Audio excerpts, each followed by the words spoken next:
Provincial Disability Affairs Office Head Dr. Rex Bernardo naging inspirasyon ng marami nating mga PWDs at kapwa empleyado ng gobyerno dito sa ating lalawigan ng Camarines Norte matapos itong makatanggap ng Presidential Award o Dangal ng Bayan Award noong February 14, 2024 sa Palasyo Malacañang na personal na iniabot ni President Ferdinand Bongbong Marcos Jr. Ayon kay Provincial Disability Affairs Office Head Dr. Rex Bernardo, ang kanyang mga karangalang nakamit ay dumaan sa matinding evaluation at validation ng Committee on Persons with Disability Affairs Office mula dito sa ating lalawigan ng Camarines Norte hanggang doon sa Region 5 to National Committee bago naging finalist at nahirang bilang Presidential Awardee.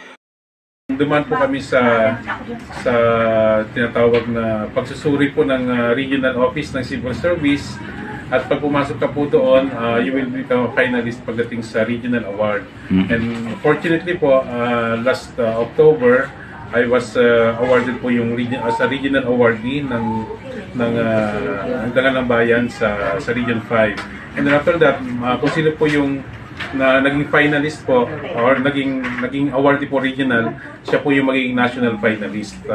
And we are fortunate enough na napili po tayo as one of the finalists kasi hindi lang po ibig sabihin na nag-regional award po ay automatic national finalist. So nagkaroon pa po yun ng mga validation, evaluation, yun pong mga co-worker, family, friends, relatives, ay hindi ko alam na kinontak pa lang nila lahat po yun. Base siguro nakita nila sa Facebook, yung mga in-interview po nila isa-isa at tinitingnan po nila kung anong klase ng pagkatao meron itong nominee na ito.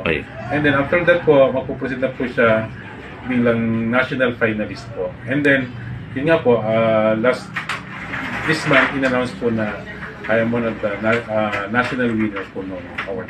Okay. So, bale, 1 year po yung proseso na yun. Kaugnay nito, pinasalamatan ni Dr. Rex Bernardo ang tambalang Padilla at Ascocha dahil sa suportang ibinibigay at pagmamahal at pagtanggap ng mga ito sa mga PWDs na maging kawani ng provincial government. Nanawagan din si Dr. Rex Bernardo sa mga Human Resources Department ng bawat LGU sa ating lalawigan na bigyan naman ng pagkakataon na makapagtrabaho sa LGU ang mga person with disability na mag-a-apply sa kanila upang matulungan ang mga ito sa kanilang mga pangailangan. Ayon kay Dr. Rex Bernardo, ipagpapatuloy niya ang kanyang husay at galing sa pagsiservisyo, lalo na sa hanay ng kanilang sektor upang matulungan ang kanyang mga kapwa PWD sa lalawigan, lalo na sa nais mag-avail ng kanilang mga livelihood program sa ilalim ng kanilang PWD's Cooperative. Naglilingkod sa bayan, alay sa Diyos, alay sa bayan. Ito po si Bernie Patjan!